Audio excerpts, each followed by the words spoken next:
ایک مچھا نہ کہنا بیان لبیک علی جائلن ایسے کیے اور آکسفورڈ میں پڑھا ہے اس علم کو اسی اپنی زندگی نوٹ نہیں سمجھتے پڑھ کے آندے نا پھر اور انگریز بھی میری تعلیم پڑھن اور یورپ میں جائے شجائی ہونے پھر زانی برکاری ہونے بندہ ان سے پوچھے کہ قائد اعظم محمد علی جناح اور علامہ محمد اقبال جن کو آپ اپنے خطبے میں بیچتے ہیں وہ اپنی اعلیٰ تعلیم حاصل کرنے کون سے ملک میں گئے تھے؟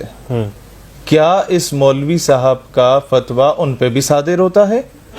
دیکھیں بھائی جان، یہی ان کی جہالت ہے، اور آپ اس سے اندازہ لگائیں کہ اگر کوئی ایم اے کر لے گا، بی اے کر لے گا، ایف اے کر لے گا، کوئی سمجھدار اور باشعور ہو جاتا ہے تو ان کو چندے دینے والا کون ہوگا؟ اس کو تو عقل آ جائے گی۔ اچھا، دوسری چیز یہ ہے کہ ان سے یہ سوال کیا جائے کہ آپ کا سورس آف انکم کیا ہے؟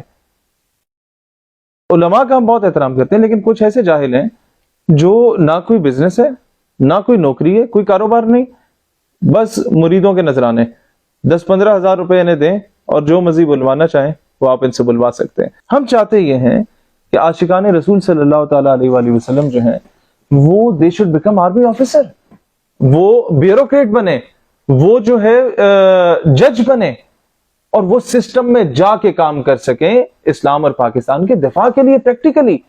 اگر ایسا نہیں ہوگا تو کیا ہوگا؟ پھر وہی ہوگا جو پچھلے 75 سالوں سے ہو رہا ہے۔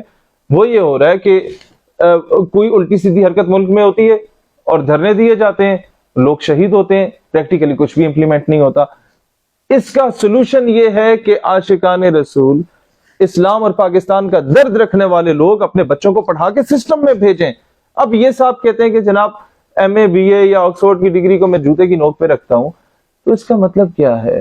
اس کا مطلب یہ ہے کہ یہ چاہتے ہیں کہ لوگ وہی کنویں کے مینڈک بن کے ٹرک کی بتی کے پیچھے انہیں لگائے رکھو، جسے مرضی کفر کا فتویٰ داغ دو یا جسے مرضی گستاخ کا فتویٰ داغ دو، جو ان لوگوں کو ووٹ نہ دے وہ کافر ہو گیا، اور وہ اگلا بندہ ماننے کو تیار ہو جائے، کیونکہ اس بیچارے کو شعور انہوں نے دینے ہی نہیں دیا۔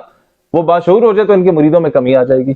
اب یہ ماڈل جو پاکستان نظریاتی پارٹی لے کے آنا چاہتی ہے، وہ ماڈل کیا ہے یہ بھی میں آپ کو بتا دوں۔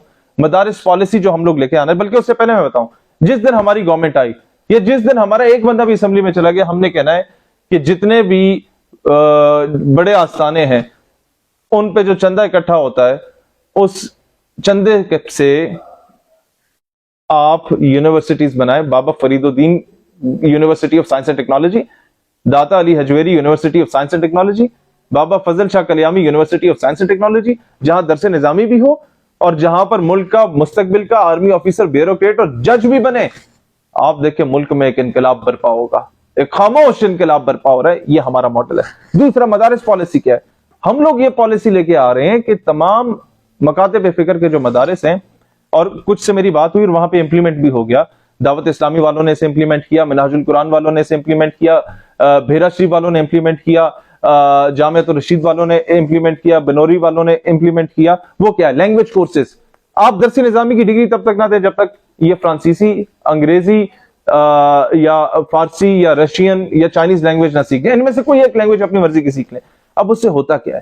اس سے یہ ہوتا ہے کہ ہمارے علماء کی جوش خطابت بڑا اچھا ہے، ان میں سے کچھ اس کو بڑے پازیٹیولی یوٹیلائز کرتے ہیں، جیسے رضا صاحب مصطفی صاحب جیسے لوگ ہو گئے، ہر مکتب فکر میں ہوتے ہیں، بڑا پازیٹیولی یوٹیلائز کرتے ہیں۔ کچھ اس طرح کے جاہل ہوتے ہیں، وہ کیا کرتے ہیں؟ وہ کہتے ہیں ایم اے بی اے ساڈی جوتے دی نوک تے، اور آگے بیچاروں کے 10-15 مرید اس طرح کے انہی کے ٹائپ کے بیٹھے ہوتے ہیں، وہ کہتے ہیں واہ واہ واہ سبحان اللہ، پیر صاحب میں صدقے جاواں۔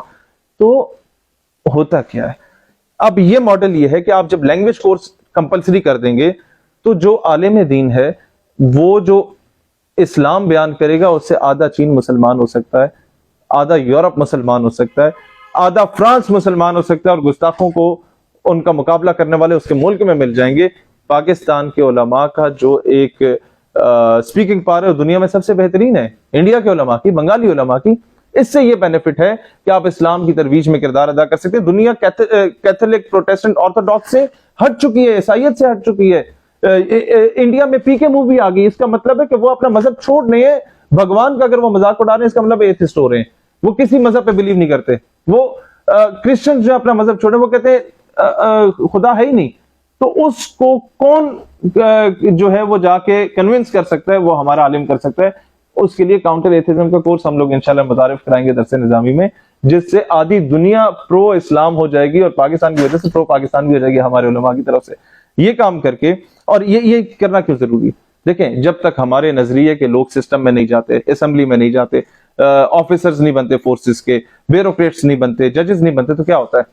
ہوتا یہ ہے کہ آپ ختم نبوت کانفرنس کی اجازت لینے جاتے ہیں، ایک ایس ایچ او بھی آپ کی بات سننے کو تیار نہیں ہوگا، 100 قسم کے سوال پوچھے گا، آپ لاکھوں کا مجمع لگا لیں، ایک ایس ایچ او آپ کو گھاس ڈالنے کو تیار نہیں ہوگی کیونکہ آپ سسٹم میں نہیں ہیں۔ عورت مارچ کی 12-14 عورتیں آگے کہتی ہیں میرا جیسا میری مرضی، ڈپٹی کمشنر استقبال کرنے پہنچ جاتے ہیں، madam how can I help you? تو آپ یہ دیکھیں اس میں کس کا قصور ہے؟ قادیانیوں نے اپنے بچوں کو پڑھا کے سسٹم میں بھیجا، additional D G F I A doctor additional D G F I A Abu Bakr Khuda Bakhsh بن گیا، ایک قادیانی تھا، اس بدبخت کے خلاف کسی نے جرأت نہیں کی بات کرنے کی، ہم نے پریس کانفرنس کی، ہم نے کیسے ہٹاؤ اتنے بڑے عہدے پہ قادیانی کیسے آ سکتا ہے جو لوگ پاکستان کے کانسٹیٹیوشن کو نہیں مانتے، جو ان کو کافر کہہ رہا ہے؟ تو یہ بات کیوں ہو رہی ہے؟ یہ اس نہج پہ آئے کیوں ہے؟ کیونکہ نظریاتی لوگ سسٹم میں جا نہیں سکتے، ان کے آگے ایسے جاہل بیٹھے ہوئے ہوتے ہیں جو انہیں سسٹم میں جانے نہیں دیتے۔ اسی لیے ہم لوگوں کا کام اب صرف نعرے لگانا نہیں ہے۔ کب تک ہم نعرے لگائیں گے؟ اپنے لوگوں کے جنازے اٹھائیں گے اور اپنی سیاست بچانے کے لیے، اپنی رہائیوں کے لیے غریبوں کے بچے شہید کروائیں گے؟ کب تک ایسا ہوگا؟ ابھی ہمیں اپنے بچوں کو پڑھانا ہے، سسٹم میں گھسانا ہے، تاکہ حقیقی معنوں میں ہم کہہ سکیں پاکستان کا مطلب کیا، لا الہ الا اللہ محمد رسول اللہ صلی اللہ تعالی علیہ وسلم۔ پاکستان پائندہ باد۔